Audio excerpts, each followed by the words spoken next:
네, 반갑습니다. 사직분들 오늘 굉장히 많이 오셨네요. 제가 사직에서 설명을 몇 번 해봤었는데 이렇게 많이 온 건 처음 보는 것 같아요. 요건 6월 수능 시험지가 좀 어려웠나 보죠, 어머니? 자, 우선 제 소개 먼저 짧게 말씀드려보고요. 그리고 와서 설명을 좀 진행시켜 볼게요. 저는 수능 수학을 지금 담당하고 있는 이동원이라고 합니다, 어머니. 우선 제 자료는 이 자료 잠깐 펴보시면 될 것 같아요. 여기 자료요. 이거 한 장으로 요약해놨으니까 이거 참고해서 보실게요. 저도 고향이 부산이에요. 사실 제가 고향이 부산이 아니었다면 죄송한 얘기지만 제가 수업을 오지 않았을 것 같아요. 제가 몇 번 제 설명을 보신 분은 아시겠지만 저도 부산에서 태어났고 부산에서 공부를 했고 그리고 부산에 있는 의과대학을 다니고 있었던 적이 있었고 그리고 이제 의대를 그만두고 이제 강의를 어떻게 하다가 시작하게 된 건데 저희 집이 동네였어요. 그 동네에서 저희 부모님이 이제 공장을 되게 크게 그 메가박스 뒤에서 그게 메가마트 뒤에서 되게 크게 하고 계셨었는데 국가부도의 날이 있었잖아요. 오늘. 그때 저희 집이 쫄딱 망했어요.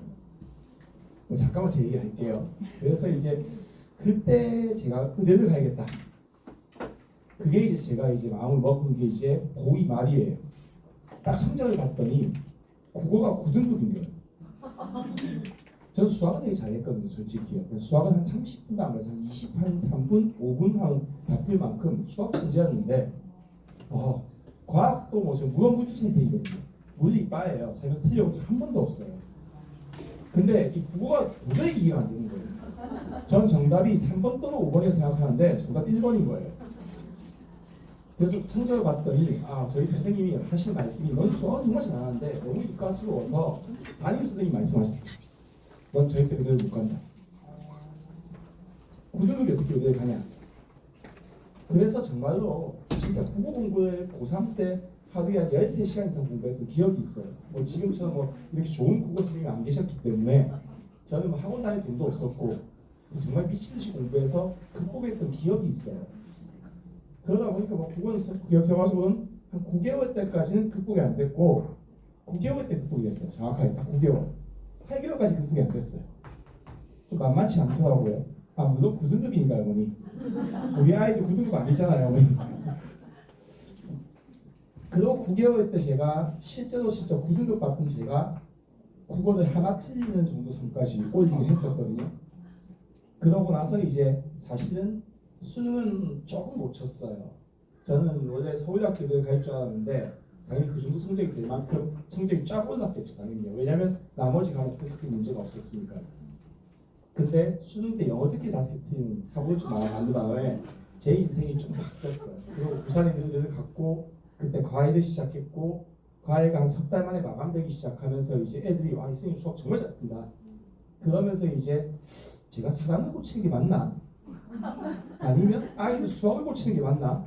이런 생각이 좀 들기 시작해서 그때 자퇴를 하고 이제 가입판에서 뛰어들면서 약간 스카이캐슬처럼 정말 고액 가입판에서 제 가입이 그때 한 500만 원, 800만 원, 1000만 원 이런 만큼 그 판을 뛰면서 제가 이제 저희 집 빚도 다 갚아주고 그 다음에서 아예 강사기를 좀 접어들게 됐고 그러다 창원에서 제가 학원 오픈했는데 학원이 되게 잘 됐어요. 제가 앞에 20대 때 학원에서 제 연봉이 그때 한 8억 정도 될 만큼 제가 되게 잘 됐었거든요. 그러다가 이제 너무 편하게 잘 지냈죠. 독점했으니까요. 그러다가 이제 갑자기 서울에서 콜이 와가지고 한 13년 전에 이제 서울에 올라갔어요. 창원도 좀 접고 그래 나도 전국 1등이 해보고 싶어 라고 하고 이제 저희 부모님한테 약속을 했죠. 엄마 나 10년만 딱 갔다 올게. 대신 집은 여기 사줄게. 대신 나 10년 갔다 올게. 잠시만 기다려 하고 서울에 올라갔는데 첫 설명이 아직도 기억이 나요. 저 명인에서 첫 설명했거든요. 대치에서. 거기 한 200분 오셨는데 촌놈이잖아요. 처음 올라가봤고 깜짝 놀란 거예요. 엄마도 되게 많이 왔더라고요. 그래서 저 창원 1등인데 저 믿어주세요. 수학은 전국에서 제일 잘 풀어요. 감사합니다. 내려왔어요. 저 인사하는 자리인 줄 알았죠. 근데 알고 보니까 인사가 아니라 설명을 해야 되는데 저는 아무 자도 가르쳐주지 않아가지고 그래서 예약 동리가 한 번도 없었어요. 그래서 이제 다시 내려갈까? 내가 사는 도시 1년 전부터 마감인데 왜 여기는 이래? 이런 생각을 하다가 너무 기분이 나빠서 음마사거리에 제가 학원 하나 차렸어요. 지금 제 자리가 그 다원 교육 자리가 잘 된 거거든요. 다원이 저희 학원 인수했죠. 그렇게 되긴 했는데 그러면서 제가 그때 학생 한 명 만나고 두 명 만나고 했던 애가 한 명 외대부고 친구인데 이 친구가 이선생 수업 너무 좋아해가지고 외대부가 1년 뒤에 제가 300명 가르치는 정도 성까지 올라갈 거예요. 저 검색해 보시면 압니다. 외대부가 한 300명, 전교생 220명인데 보자. 두 개 학년 합쳐서 300명 가르친다 생각하면 어떤 느낌인지 아시죠? 그래도 전국에서 1등한 학교잖아요. 외대부가. 학교도 애들 지나면도 좋고 그러기 시작하면서 이제 제가 대치동에서 부모 좀 일으키기 시작했죠. 그러다가 이제 저희 부모님하고 했던 약속을 지키기 위해서 다시 부산에 좀 돌아오게 됐고 원래 너센스 수업을 했어요. 그래서 너센스 3년 전까지만 해도 제가 한 300명 가르쳤거든요. 그래서 너센에 있는 인원수의 3분의 1을 제가 가르쳤다고요. 실제로 저희 센터 너센에. 너셀에서 이제 위기감을 좀 느끼고 제가 시대인지 소속이잖아요. 그러니까 이제 시대인지하고 너셀하고의 그런 어떤 회사적인 관계 때문에 수업을 할 수가 없어가지고 지금 명인에 옮겨서 제가 수업을 하고 있어요. 우선 제 소개를 이 정도만 하고요. 제가 지금부터 짧게 말씀드릴게요. 방금 전에 국어가 좀 길었던 것 같기 때문에 저희 수학답 때 지금 딱 20분만 딱 집중해 주세요. 어머니. 아마 도움이 되실 거예요. 우선 이번 시험지 수학 어려웠습니까? 쉬웠습니까? 어머니? 쉬웠어요. 네, 죄송하지만 쉬웠어요. 자, 커트라인 먼저 볼게요, 어머니. 우선 1컷은 미적 기준으로 봤었을 때 88점입니다. 이게 어떻게 보시면 커트라인 보실 때 87인지 뭐 86인지 안 중요해요, 어머니. 올려서 4의 배수로 보시면 돼요. 수학 점수 4의 배수예요, 어머니. 아이의 점수를 딱 기억하신 다음에 아이가 4의 배수가 아니잖아요. 그럼 조금 문제가 있어요. 왜냐하면 3점짜리 문제는 틀린 문제가 없거든요. 수학에서 사실은요. 그럼 아이가 좀 덤벙대고 실수를 하고 있구나. 실전 연습을 더 시켜줘야겠구나. 이런 생각 해보셔야 돼요. 수학 점수는 무조건 4의 배수예요. 76까지는 무조건 4의 배수예요. 그러니까 100, 96, 92, 88 이런 식으로 내려간다고요. 그래서 1컷은 뭐 디테일하게 보실 필요 없어요. 그냥 88이구나. 그리고 2컷은 85이고요. 3컷은 7, 2 이렇게 편성이 되어져 있고요. 이게 확률과 통계를 선택하는 친구들은 간단해요. 여기서 4점 더 하시면 돼요. 네, 4점 더 하시면 돼요. 확률과 통계는 한 문제 이상 더 맞아야 되기 때문에 4점 더 하시면 1컷이다 라고 계산하시면 항상 오라요. 여기까지. 근데 예년에 이제 1등급 컷을 보자면 지금 보시다시피 대다수가 84가 제법 있어요. 그렇기 때문에 보통 84에서 88 사이가 나오긴 하거든요. 84에서 88 이렇게 보통 1등급이 편성이 되는데 수학이 이제 88이 나오면 조금 쉬운 시험지고요. 84가 나오면 좀 어려운 시험지고요. 이렇게 이해하시면 될 것 같아요. 지금. 그러면 이게 4의 배수기 때문에 몇 문제 틀린 겁니까? 1컷 받기 위해서는요. 3문제 틀려야 된다. 이렇게 보시면 되는 거죠. 확률과 통계는 2문제 틀려야 됩니다. 그러니까 생각보다 확률과 통계에서 1등급의 비율이 되게 낮죠. 가져가기가 쉽지가 않은 거죠. 왜냐하면 얘네들은 공통 같이 치니까. 생각보다는 점수 받기가 그리 쉽지가 않다. 그래서 대다수의 1등급이 미적분 친구들이 가져갑니다. 실제로 가져가는 것은. 물론 조금 수학 자신이 없으니까 활동 선택하긴 했겠지만 여러 이유에서 이제 미적분 친구들이 훨씬 더 많은 비중을 가져가고 있죠. 실제로. 커트라인 이런데 이제 여기서 좀 분석을 좀 해봐야 될 게 있어요. 어떤 게 있냐면 첫 번째 좀 약간 이해를 좀 시켜드릴게요.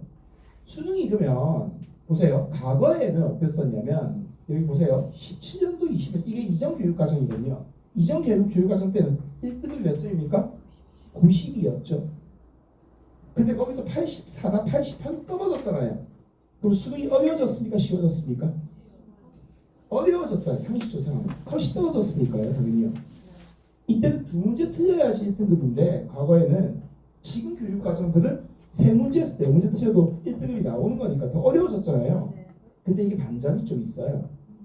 만점자 숫자를 좀 조사를 해보면 과거는 몇 명이냐? 제일 적을 때 133명부터 시작해서 500명 사이였어요. 굉장히 적은 거죠. 왜냐면 전국에 고등학교 2,000개 넘게 있는데 만점자가 130에서 500개 사이고 재학생 100명이 안 돼요. 그러면 그 말을 다시 좀 얘기하자면 이 부산에 있는 학교 10개 잡아도 만점자 한 명도 없을 수도 있어요. 그런 시험이었다고요. 근데 우리 상식에는 그러면 시험이 어려워졌으면 만점자 숫자가 이거보다 더 줄어야 되는 거 아닙니까? 당연히요. 근데 어떻습니까? 어머니? 보시다시피 오히려 늦어. 요 구조를 먼저 이해를 해 두셔야 될 것 같아요. 그래야지 약간 수능이 수능 수학이 어떻게 나오는구나 하는 감을 잡을 수 있을 것 같아요. 왜냐면 어머니하고 자꾸 문제를 풀어볼 수가 없으니까 감은 약간 데이터로 좀 잡아볼게요. 왜냐면 1컷은 떨어졌는데 만점자 숫자는 오히려 늘었다. 요걸 좀 이해하고 있어야 될 것 같아요. 그러면 어떤 느낌이냐면 오히려 88점 받긴 더 어렵고 100점 받긴 더 쉬운 시험지다.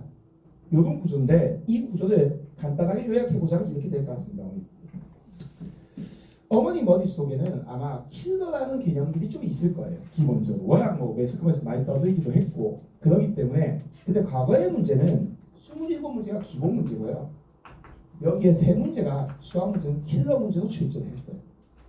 그래서 이때 1컷이 여기 27문제 맞으면 몇 점이냐? 88점이잖아요. 그래서 1컷이 92예요. 킬러 하나 풀면 되는 거죠. 그리고 2컷이 이제 보통 88 이런 식으로 편성이 됐었거든요. 시험지 자체가요. 근데 지금은 어떤 느낌이냐라고 하면 지금은 21문제가 기본 문제예요. 지금 나오는 문제가 수학 시험지 자체가요. 이건 변화가 없습니다. 그럼 나머지 9문제가 킬러가 나오면 당연히 만점자 숫자가 훨씬 줄 거 아니에요. 그래서 이건 지금 어머니 잘 알고 계시다시피 무슨 문제입니까? 네, 준킬러 문제라고요. 킬러와 준킬러는 무슨 정답률부터 다릅니다. 얘는 1에서 3%고요. 얘는 10에서 30% 사이입니다. 그럼 저 정답률 제가 조사를 해놨는데 이번에 정답률 제일 낮은 문제가 한 5에서 10% 사이예요. 이번에 제일 낮은 문제가. 그러니까 10명 중에서 한두 명 푸는 겁니다. 지금요. 왜냐면 100명 중에 한두 명 푸는 문제가. 그러니까 어떤 느낌이냐면 아이들 입장에서는 당연히 엄청 어려운 문제는 없습니다. 나와서 보면 해설 들어보면 다 풀 수 있는 거죠. 근데 궁극적으로 뭐가 부족할 수밖에 없습니까? 그러면 네, 시간이 부족할 수밖에 없습니다. 과거의 문제는 시간을 아무리 많이 준다고 해도요 못 풀어요. 얘는 난이도 학습이 되게 중요했거든요. 되게 중요한 게 근데 지금은 뭐가 되게 중요하냐? 이 속도전이라고 하는 것을 머릿속에 꼭 넣어주셔야 돼요. 이건 수학뿐만 아니고 나머지 과목 다 마찬가지입니다. 속도전이라고요. 심화학습을 시키는 것은 의미가 좀 없습니다. 어머니.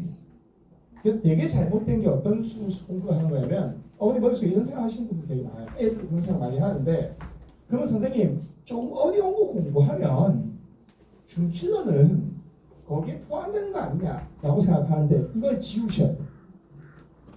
아예 킬러가 여기 있으면 준킬러는 범위 자체가 아예 다릅니다. 얘는 심화 함수 위주고요. 지금 나오는 준킬러는 거기 정답률 보시면 수열 문제고요. 무슨 느낌인지 이해되겠죠? 때론 무용 문제고요. 이런 쪽이다 보니까 범위가 아예 달라요. 그래서 기존의 어려운 것을 무작위로 시켜주는 학원들 죄송하지만 버리셔야 돼요. 우리 애가 지금 에어스 성적이 그냥 8.3인데 어려운 거 되게 틀렸는 것 같다. 조금 더 어려운 공부를 좀 더 시켜줄 수 있는 곳을 보내봐야겠다. 답이 없다고 합니다. 뭐냐면 속도선이라고 하는 것을 머릿속에 꼭 넣어주셔야 되는 거고요. 범위가 아예 다르다니까요. 심화함수가 아니에요. 요즘에 미적이 조금 쉬워졌잖아요. 상대적으로 과거에 비해서는요. 요번에 좀 어렵게 나오긴 했지만 그래도 과거에 비해서 좀 쉬워졌거든요. 이유가 뭐냐? 심화함수도 안 내고 계산 위주로 출제하고 있다. 그러니까 얘네가 이제 킬러를 안 내기 위해서 무슨 방식을 쓰고 있냐면 계산량을 늘려가지고 거기서 변별을 가려가는 쪽으로 출제를 하는 것이 예전처럼 심화학습을 시켜주는 쪽의 포커스가 아니에요. 그래서 이걸 걸러줘야 되는 거죠. 이걸 걸러주는 게 이제 제가 해야 되는 역할이고 수능 전문가들이 해야 되는 역할인데 사실 내신 학원이나 기타 학원들이 이걸 못해요. 왜냐하면 매년 이것만 쳐다보고 살아도 이제 그 경계를 찾기가 쉽지 않은데 이 디테일을 매년 바뀌어지는 것을 보지 못하잖아요.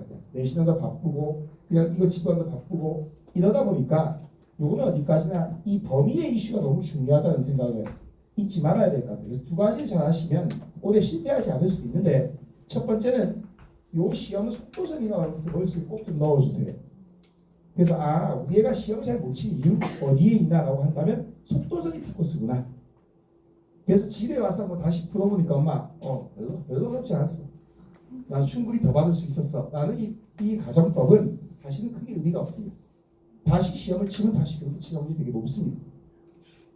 다음 두 번째는 범위의 이슈. 수능 범위, 요즘에 나오는 범위에 맞춰서 공부를 해주는 게 되게 중요해요. 그래서 아이들이 어떤 범위에 어떤 컨텐츠를 어떻게 공부하는지가 굉장히 중요하다고. 여기 되게 트렌디해야 돼요. 우리 애가 지금 그냥 무작정 기출문제 다시 좀 복습해 볼까 하면 기출 중에서 50%는 안 풀어도 되는 거죠. 지금 트렌드상 아예 범위에서 빠진 것도 되게 많고요. 제가 가끔 여기 오다 보면 지방 오다 보면 다른 선생님 교수를 우연히 봐요. 범위에 빠져 있는 건데 한 10년 전에 빠졌는데 아직 실려져 있는 경우도 가끔 보거든요. 너무 안타깝다. 제가 가끔 보면 저런 걸 아이들이 배우고 있다고? 말이 되나? 약간 이런 느낌? 그래서 이 범위 이슈도 되게 중요하다는 거죠. 왜냐면 시험범위 아닌데 저희가 수능 영어 공부할 때 갑자기 어떤 토플에서 나오는 딱정보다 이름을 외우고 있어요. 수능이 반영이 되냐고요. 뭐 이런 느낌이죠. 봤을 때. 그러니까 요걸 좀 지켜주시는 게 되게 중요하다. 요까지는 전체적인 흐름입니다. 그리고 그 교육 과정의 마지막에 우리 친구들이 서 있는 거죠. 그래서 여도 변화 없을 겁니다. 그다음 두 번째, 이번 시험지 좀 분석해 드릴게요. 이번 시험지는 첫 번째 가장 큰 특징이 뭐냐면 공통이 쉬웠다는 겁니다. 그리고 선택 과목들요. 뭐 미적, 확률과 통계 이쪽은 어땠습니까? 예년과 비슷했습니다. 아이들이 느끼는 체감은 살짝 더 어렵게 느꼈는지 모르겠으나 예년과 비슷했습니다. 근데 공통이 쉬웠던 이유는 무엇 때문이냐라고 한다면 여기 원래 준치도 문제가 몇 개 나와야 되면 6개 나와야 되는데 이번에는 3개밖에 안 나왔어요. 그래서 그 문항 번호가 15번 객관식 맨 마지막이요. 주관식 마지막에 있는 2개 이 값에서 출제가 되다 보니까 원래 여기다 뭐가 추가돼야 되냐면 원래는 13, 14, 15거든요. 그리고 여기는 지금 20, 21, 22에서 객관식 맨 마지막 뒤에 3개, 주관식 맨 마지막 뒤에 3개에서 원래는 6개 나와야 되는데 이 문제가 너무 쉬웠어요. 말도 안 돼요. 그냥 제가 풀면 진짜 한 20초, 우리 아이들이 풀면 한 1분 이런 식으로 출제했어요. 그리고 이제 선택 과목 입장에서는 어떻게 출제했냐고 한다면 원래 선택 과목은 준피도 문제가 몇 개냐면 미적 입장에서는 3개입니다. 근데 이번에는 확률과 통계학 입장에서 놓고 본다고 한다면 28번 한 문제만 좀 많이 어려웠고요. 그리고 미적 입장에선 뒤에 28, 29, 30번에서 3개가 평상시처럼 나왔어요. 그래서 얘는 평상시 트렌드를 그대로 유지했다 라고 볼 수 있는 거죠. 근데 미적과 확통에 유불리는 없는 거죠. 사실은 아까 보셨죠? 커스 보시면 아시다시피 유불리는 없는 거죠. 어차피 얘네가 이건 어려워서 얘는 거의 다 틀렸고 얘는. 그럼 얘네들 입장에서 여기 중에서 하나는 또 풀었을 거니까. 근데 한 문제 갭인데 한 문제 갭은 어차피 등급컷에서 상쇄되기 때문에 사실 유불리는 별로 없습니다. 얘네 어차피 만들고 싶은 게 유불리가 없는 세상이거든요. 무슨 느낌인지만 이해되시겠죠? 네, 그걸 만들고 싶은 거거든요. 실제로. 그리고 내년도부터는 선택 과목도 없애버리겠다 이렇게 가고 있는 거니까 지금 기본적으로는. 그래서 시험지가 이렇게 나왔기 때문에 우리 아이들이 미적을 선택한 친구들이 6문제 중에서 틀려야 됩니다. 6문제 다 틀린다는 얘기가 아니고요.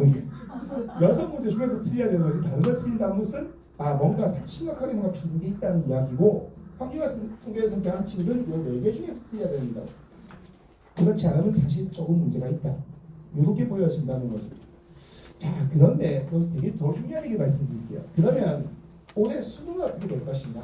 아니면 9월 모의고사는 어떻게 될 것인가? 한다고 하면 제가 20년 넘게 사실 이런 시험지만 봤거든요. 정말로. 전 살면서 사실 해본 게 수학 가르치는 외에는 없습니다. 항상 반대로 갑니다. 항상 반대로 갑니다. 얼마 전에 세종에서 다시 또 평가원에서 발표했어요. 정말 그런 기사도 읽어보고 그 뉴스도 같이 한번 들어보고 하는데 얘네가 무슨 얘기를 하는지 걔네가 했었던 말 중에 다른 말 다 쓸모없는 말이고 30분 정도 떠들던데 그 중에서 했던 말 중에 의미가 있는 말이 하나 있었는데 그게 뭐였냐면 6월 모의수능을 평가원이 주최하는 이유는 하면서 얘기를 했어요. 학생들이 연습시키기 위한 게 아니에요. 좀 더 완성도 있는 수능 보완해서 좀 더 완성도 있는 수능 시험지를 출제하기 위해서 출제를 한다. 학생의 분포를 파악해서 좀 더 완성도 있는 시험지를 출제하기 위해서 출제를 한다. 이렇게 얘기를 했거든요. 그 말이 느낌 오시지 않습니까? 이거 되게 완성도가 떨어지는 시험지였거든요. 이 문제 때문에요. 그럼 다시 어떻게 될까요? 제가 어제 그래서 애들하고 수업할 때 부산에서 제가 일요일 수업이니까 수업할 때 애들 보고 어떻게 나올지 전부 다 만들어줬어요. 눈높이 잘못 맞추면 큰일 난다. 이렇게 나온 적 한 번도 없고 그리고 제가 일부러 비교도 해줬어요.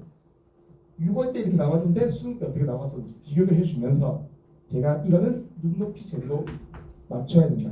그래서 얘가 올라갈 거야. 그래서 다시 밸런스 맞추고요. 여기서 좀 가했다는 느낌 받는 22 같은 건 좀 다운될 거고요. 여기서 29 좀 가했는데 좀 다운돼가지고 전체적인 밸런스를 맞추게 될 거다라고 보시는 거기 때문에 거꾸로 이해해 주시면 됩니다. 아, 공통점도 열심히 해야겠구나. 선택하고 과도하게 너무 무서워할 필요 없겠구나. 정도로 이해하시면 될 것 같아요. 이 선택하고 세게 될 수가 없는 구조예요. 올해 세게 돼버리면 내년도에 선택하고 없애져 있는데 올해 세게 되는 게 말이 안 되잖아요. 공통 가지고 다 거둘 수 있어. 이게 내년도 교육과정인데 교육과정을 넘어갈 때 저항성이 너무 세요. 그렇기 때문에 요거는 좀 이해하고 있어야 될 것 같아요. 다음 두 번째요.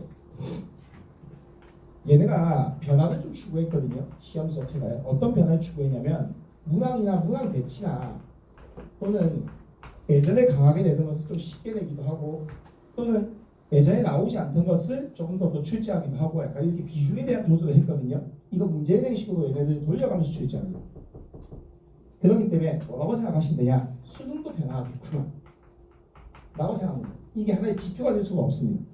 6월 평가원 시험지는 항상 제가 매년 얘기하는 게 60% 정도밖에 수능하고는 안 비슷합니다. 비슷한 게 60% 비슷합니다. 국평은 80-90% 정도 비슷해요. 조금 더 다듬어가지고 이쁘게 내거든요. 그렇기 때문에 충분히 수능을 변화할 수 있겠구나. 그래서 어떻게 공부해야 되냐? 모든 범위를 일정 수준 이상 공부를 해줘가지고 무엇이 나와도 크게 문제가 없다는 쪽으로 갈 수밖에 없다는 거죠. 저희는 대비하는 입장이니까요. 얘를 하나의 지표로 삼아가지고 우리가 수요일이 잘 안 되네. 수요일 열심히 해야지. 이게 아니라 그리고 요번에 도형이 너무 쉬웠는데 도형은 괜찮나요? 우리가 이렇게 생각할 게 아니라 도형도 여전히 일정 수준 이상을 공부해놓고 책을 5년 정도 기출했을 문제를 수요도 당연히 그렇게 공부를 해놓고 이렇게 갈 수밖에 없다고요. 왜? 계속 왔다 갔다 변동이 너무 심하니까요. 변동이 심하다고 하는 것은 경우의 수를 다 대비해줘야지 이것이 대비가 되는 거기 때문에 요걸 좀 가져가야겠다. 요거의 머릿속에 좀 넣어주셔야 될 것 같아요. 그래서 변화에 크게 반응하지 않겠다. 반응하지 않겠다. 요게 되게 중요한 거예요. 이게 의미 있는 변화가 아니거든요. 여러 가지 어떤 낼 수 있는 것도 있는데 제한적인 문제다 보니까 제한적인 문제 안에서 골라서 되고 있는 거예요. 그 뭐가 추첨이 될지 잘 모르는 그런 느낌이기 때문에 이 자체에 큰 의미를 부여하지 않겠다. 우리가 수요일에 수요일이 문제가 있나? 이런 식으로 디테일을 너무 보지 않겠다. 오히려 크게 보겠다. 이렇게. 요게 되게 중요한 것 같아요. 아까 제가 병대로 말씀을 드렸으니까 요거는 총평이고요. 그러면 이제 대비는 어떻게 해야 될까? 요 얘기를 좀 얘기해보죠. 요게 더 중요하잖아요. 사실은요. 현상은 이랬고 그럼 대비는 어떠냐? 라고 하면 첫 번째 머릿속에 제일 먼저 기억해 주셔야 되는 키워드는 난이도전이 아니라 무슨 전이라고 형님? 네, 속도전이라고 하는 것을 꼭 잊지 마세요. 요게 정말 중요하다. 그래서 제가 이 사직에서 이제 모의고사반을 진행을 할 건데 이 모의고사반의 가장 큰 목표 중에 하나가 대다수는 해설 강의를 하는데 저는 해설 강의가 아닙니다. 물론 해설은 아주 나이스하게 풀어줄 거예요. 그냥 아마 시대에서 제일 잘 풀어줄 거예요. 당당한데. 그 자신감으로 제가 부산에서 올라간 거니까. 근데 그게 중요한 게 아니고요. 요즘에 나오는 시험지, 수학 시험지는 문항 배치의 변화가 없어요. 그래서 저희 반 수업 들었던 친구들 같은 경우는 이렇게 시험지를 치고 왔을 건데 첫 번째 1라운드는 아주 기본 문제만 푸는 겁니다. 기본 문제 몇 문제 있습니까? 21문제 있죠. 그래서 이게 1번부터 12번까지고요. 16번부터 19번까지고요. 23번부터 27번까지입니다. 이게 21문제입니다. 문항 배치에 역전 없어요. 그 다음 두 번째요. 이때 13, 14, 15나 20, 21, 20이나 28, 29, 30 읽지도 않는 겁니다. 연습을 시키는 게. 요게 한 20분에서 30분 이내에 풀어야 됩니다. 제가 아이들 보고 요걸 시간을 꼭 재수하고 했거든요. 그리고 모의고사 넘어가면 이걸 연습시키는 게 되게 중요합니다. 그리고 나서 두 번째는 뭘 푸는 거냐? 유형 문제 푸는 시간이다. 그럼 유형 문제는 누구냐 하면 13, 14 같은 것들. 그리고 20번하고 21번에 속해질 수도 있고 아닐 수도 있고요. 그리고 29번 같은 것들. 이런 것들이 유형 문제. 여기에 시간을 다시 한 30분 내외 정도 쓰는 거죠. 그 목표가 뭐냐? 여기까지 해서 50에서 60분 푸는 겁니다. 이까지가 얼마냐? 80점입니다. 좀 덜 풀면 76점. 요거를 만드는 게 목표예요. 시간이 총 100분인데 수학 시험이. 그 중에서 50분을 여기까지 확보해 놓고 거기서 이제 한 계단씩 올라가는 게 되게 중요하다고. 왜? 문항이 편차가 심해요. 쉬운 건 너무 쉽고 어려운 건 너무 어렵고 편차가 너무 심하니까 앞쪽에 세이브 해놓고 그리고 나서 50분 남은 시간 동안에 이제 수학 시험 시작이야. 이렇게 플레이를 해야지 무너지지 않을 수 있어요. 실제로 작년도에 여기에 검정고 시생 친구의 학생이 아주 후반에 왔어요. 제 수업 초반부터 듣기는 파이널 때, 모의고사 때 왔던 남학생이 한 명 있었거든요. 걔가 검정고 시생인데 여기 연산대에서 다닌 것 같은데 그 친구가 이제 왔는데 성적이 실력 나쁘지 않아요. 실력 나쁘지 않아요. 근데 성적이 항상 84에서 80 왔다 실수하고 시간 분배 못하고 제가 너 이거 바꾸면 올해 정말 잘 될 거다. 이것만 지금 계속 연습해보자. 했는데 걔가 진짜로 제가 문자로 인정해드릴 수 있는데 선생님 덕분에 3라운드 그 방법 때문에 이번에 96점 받고서 대학 갑니다. 라고 하면서 이 자리에 그대로 앉아있던 친구예요. 여기 부원장님 잘 아시고요. 당연히 부원장님 설득했을 거니까. 그러니까 이게 문항 배치가 어떻게 푸는지가 너무 중요해요. 왜? 문제 듣기에 편차가 심하니까. 근데 이게 문제가 역전이 안 돼요. 문항이. 그래서 이 전략이 굉장히 중요해요. 근데 수학 선생님의 이 전략 짜는 사람이 별로 없어요. 거의 대다수 그냥 해설 강의하죠. 그냥 어려워하는 문제 풀어주면서 괜찮아. 애들 너 전략은 경기는 이어서 뛰고 와. 열심히 뛰는 것은 전략이 아니잖아요. 어머니. 애들이 살면서 항상 열심히 풉니다. 항상 열심히 풀어서 그 성적 받은 겁니다. 그리고 맨 마지막은 막힌 문제나 변별 문제를 푸는 시간이죠. 여기서 막혔거나 모두 안 막히겠지만 여기서 막히거나 아니면 맨 마지막에 남겨져 있는구나 15, 21, 22, 28, 30 같은 류의 문제를 푸는 시간이에요. 그럼 이 문제를 애들이 만지작거리다가 나오면 거기서 이제 2개 더 맞으면 1컷이고 하나 더 맞으면 2등급이고 여기서 만약에 3개 더 맞으면 98%고 4개부터는 이제 얘가 수학 때문에 대학 가는 거고 이렇게 되는 거예요. 플레이를 이걸 만들어주는 게 되게 중요해요. 제 모의고사 반에서 가장 중요한 것 중에 하나는 제가 감독이잖아요. 그럼 아이들과 경기를 어떻게 뛰고 올 것인가 그 경기에 대해서 어떻게 뛰어야지 이 경기에 실패하지 않을 수 있는지를 짜주고 그것을 시험지에서 플레이해주면서 같이 띄워주면서 그것에 대해서 아이들이 어떻게 했는지 피드백해주고 이런 작업을 하는 거예요. 문제는 당연히 잘 풀어줄 거고요. 당연히 대비는 요걸 대비하는 쪽에 포커스가 맞춰져 있겠죠. 수업은요. 근데 요것만 풀어주지 않습니다. 보통 대치의 모의고사반들은 요거를 풀어주는 게 포커스예요. 저는 보통 30분 정도 시간을 좀 늘린 다음에 앞쪽 거도 풀어줘요. 그 이유가 왜 그런지 좀 말씀 좀 드려볼게요. 자, 우리 애가 지금 수학 성적이 만약에 88하고 84 얘가 92, 96, 100이 되고 싶어. 자, 그럼 질문 한번 던져볼게요. 첫 번째는 틀린 16점을 공부한다. 맞아? 84를 먼저 공부한다. 네, 요거를 먼저 하셔야죠. 보통은 다 이거라 생각하고 살아요. 아이들도 엄마들도 가르치는 선생님들도 기회가 안 옵니다. 뒤에 문제 풀 기회가 안 온다고요. 제가 100점짜리랑 83점짜리 시험지랑 비교해드리면 이런 느낌이죠. 얘가 푼 84를 얘도 풀고 얘 4, 100점 맞죠? 그럼 얘가 100분 동안에 얘는 50분 풀고 나머지 쉬다가 나옵니까? 아니라니까. 얘는 8, 90분 이상을 여기에서 최선을 다한 겁니다. 그럼 얘는 그렇게 풉니까? 얘는 50분, 60분 언더로 풀겠죠. 당연히요. 그리고 나머지 시간에 배팅하고 나오는 거거든요. 그럼 이 문제를 다듬어야 될 거 아닙니까? 얘가 푸는 것처럼요. 100점이 푸는 84처럼요. 풀이가 다르다고요. 얘는 이렇게 헤매고 있고 얘는 출제 의도에 입각해서 좀 더 간단하게 문제를 풀어간다. 그래서 풀이의 정확도가 되게 중요합니다. 그래서 제가 저한테 풀이의 정확도, 정답의 정확도가 아니고 모의고사반은 풀이의 정확도. 이게 중요한 거고 맨 마지막은 아까 말씀드린 것처럼 문항을 어떻게 뭐를 먼저 풀고 뒤에 풀 것인지 배치가 되게 중요한 거죠. 배치를 어떻게 할 것인가, 문항 배치를 어떻게 할 것인가. 요거를 잘 잡아주신다면 저는 결과는 뒤집을 수 있다 라고 보여지는 건데 아이들은 자기가 맞은 것도 다시 보고 싶습니까? 안 보고 싶습니까? 별로 안 보고 싶어 하죠. 근데 이게 제가 차이를 보여주면 확실히 보고 싶어요. 아, 그렇구나. 확실히 그렇구나. 이렇게 느끼면서 아마 차이가 발생되지 않을까 라고 좀 보여지는 거니까 이렇게 보시면 될 것 같아요. 제가 그래도 오셨으니까 선물 하나 드릴게요. 아마 내신이 이제 거의 끝나잖아요. 그러면 이제 가정의 길이 항상 두 가지가 있다고 고민하시는 분들이 많을 거예요. 저는 이해관계 없습니다. 그냥 솔직하게 다음 주에 선물 드리면 되잖아요. 수능도 준비해야 되고 이제 딱 7월부터 준비할 게 아무것도 없습니다. 내신은 어차피 확정된 거고 어차피 3주 지나면 내신은 확정되는 거고 확정되고 나면 이제 바꿀 수도 없고요. 그냥요. 그 원서도 어머니께서 쓰시는 거 아니고 아이들이 쓰는 거 아니잖아요.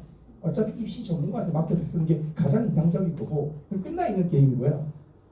이제 수능을 하려고 하니까 좀 깝깝합니다. 그러면 이제 뭘 생각하냐? 논술하고 해볼까? 어차피 티켓도 좀 남는데 좀 해볼까? 이렇게 생각하는데 제가 논술에 대한 제 의견을 좀 말씀드려볼게요. 논술은 어떤 친구들이 하는 것이 이상적인가?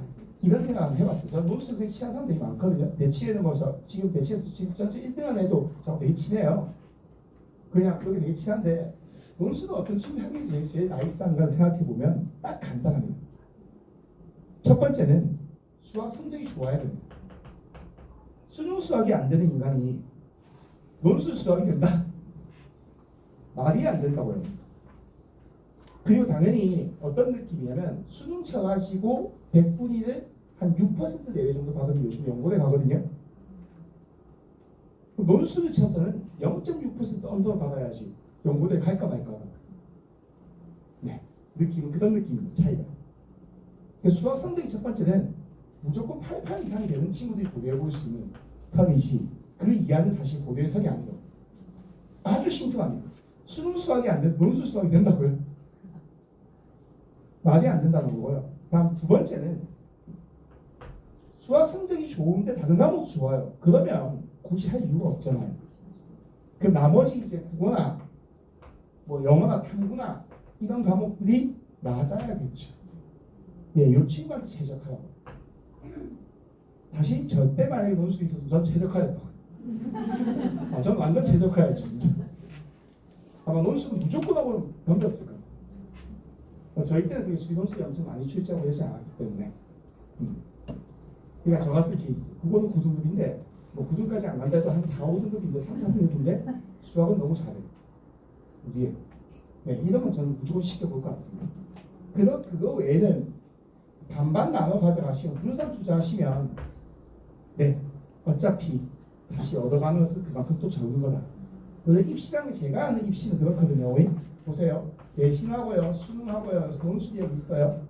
그러면 내신이 만약 80, 수능도 80, 논술도 80 이런 친구 하고요. 수능이 85, 내신 0, 논술 0요. 누가 더 대학을 잘 갈까요? 요게 더 잘 갑니다. 총점 안 중요합니다. 어차피 이 중에 하나로 가는 거기 때문에 얘 80분 대학 갑니다. 이거 되게 중요한 이야기예요.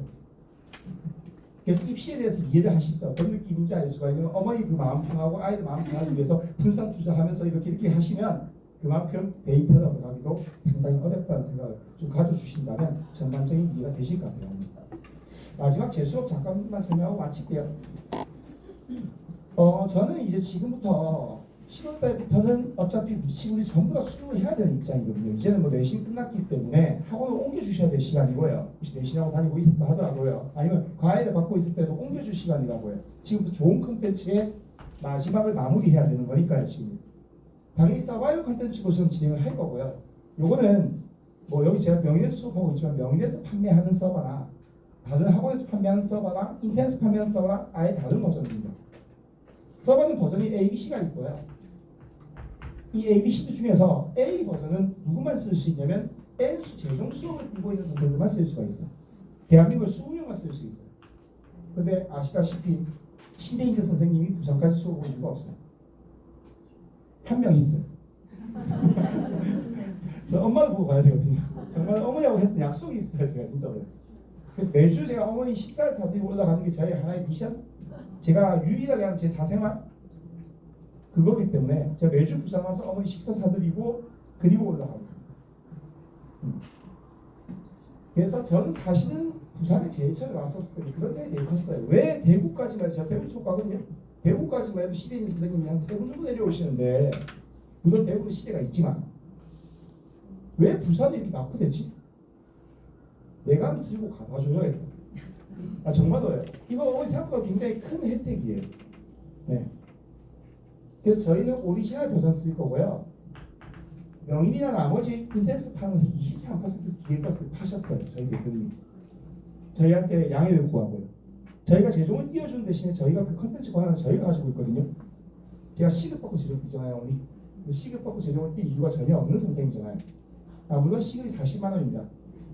저희는 저희 제종 시급 40만 원이고 메가 제종 시급 8만 원이고요. 네, 관계는 저희랑 비슷해졌어요.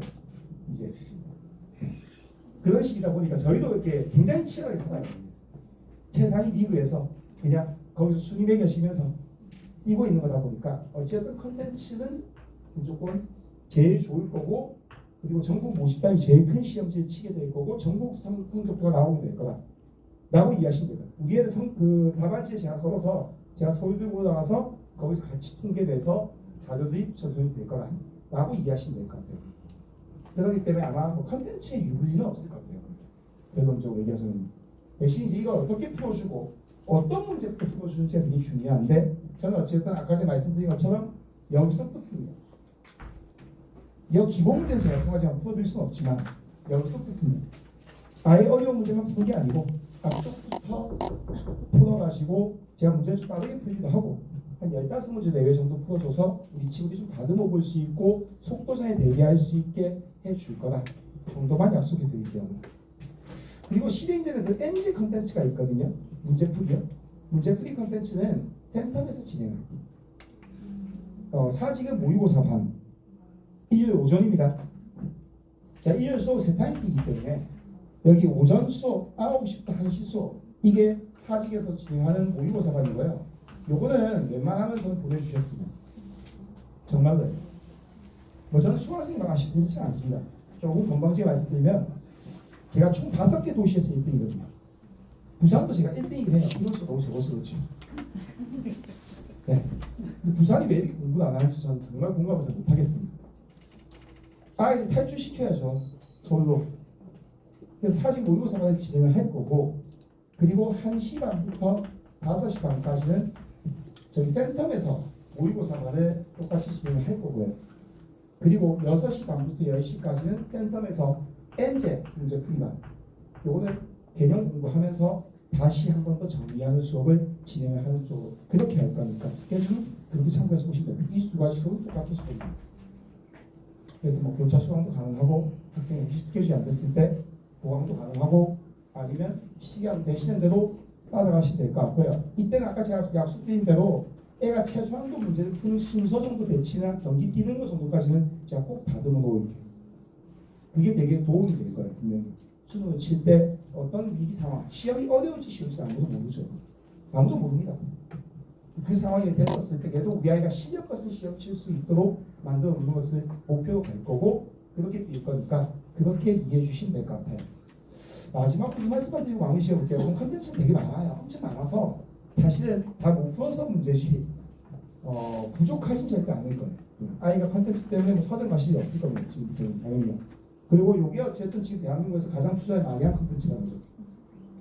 제가 3사 다 있어봤잖아요. 메가도 있어봤고 대성도 있어봤고, 메가에서도 1등 했었고 대성에서도 1등 했었고, 그 지금 시대에 있는데 어쨌든 시대가 투자를 제일 많이 하긴 했어요. 컨텐츠 면에서는. 강대 K도 나쁘지 않은데 그래도 어쨌든 투자를 제일 많이 했기 때문에 뭐 어쨌든 나쁘지 않을 거고요. 우리 마지막은 하나만 붙여서 드리면서 마무리 지어볼게요. 우리 아이가 지금부터 이제 주로 따지자면 이제 한 20주 남게 되거든요. 기말 마치는 경우에 딱 20주 남아요. 그럼 일주일 준비하면서 얼마나 금방 가겠습니까? 20주요. 저 과장한 거 1도 없습니다. 딱 기말 끝마치면 딱 20주 남아요. 혹시 집에 가서 달려보세요. 우리 애들 입시가 12월 중순에 끝납니다. 맞잖아요. 벌써 6월이고. 네. 느낌 오시잖아요? 근데 이 20주 동안에 역전할 수 있습니다. 저는 그렇게 생각합니다. 작년도에 센텀에 있던 남학생, 송모모 남학생이 저한테 보낸 문자가 있어요. 6모 치고 3컷 받았는데, 정확하게 멘트 그대로예요. 그리고 제가 9모 치고 또 제가 점수를 뭐 평가를 보내주거든요. 제가 문자 제가 보내줘요. 피드백을.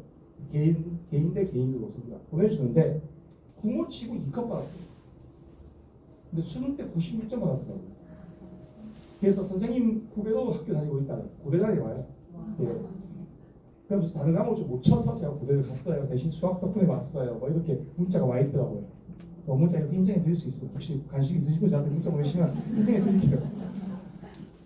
그러니까 20주 동안 역전할 수도 있고 아이들이 성장하는 것이 되게 중요한데 성장에 대한 가장 중요한 게 뭘까요? 뭐 꼭 이거 기반이 끝마치면 우리 아이랑 앉아서 얘기를 해보십시오. 아버님도 같이요. 1번 시대인재 컨텐츠랑 유선생의 뛰어난 강의. 전 설명회보다 강의를 훨씬 잘합니다. 솔직히. 네, 설명회는 그냥 남들 하는 만큼 이런 느낌으로 강의는 훨씬 잘합니다. 진짜. 두 번째 2번이요. 엄마의 지나친 관심이요. 그리고 이제 세 번째는 우리 아이의 의지요. 몇 번입니까, 어머니? 제가 이렇게 열심히 설명했는데 이렇게 솔직하세요. 엄마가 관심을 더 가지면 더 가질수록요 아이들 성적이 쭉쭉 떨어져요. 어차피 우리 애들이 이제는 마지막을 마무리해야 될 시간이고요. 제가 그 길의 방향을 열어주는 게 제가 해야 될 역할이라고 생각하거든요.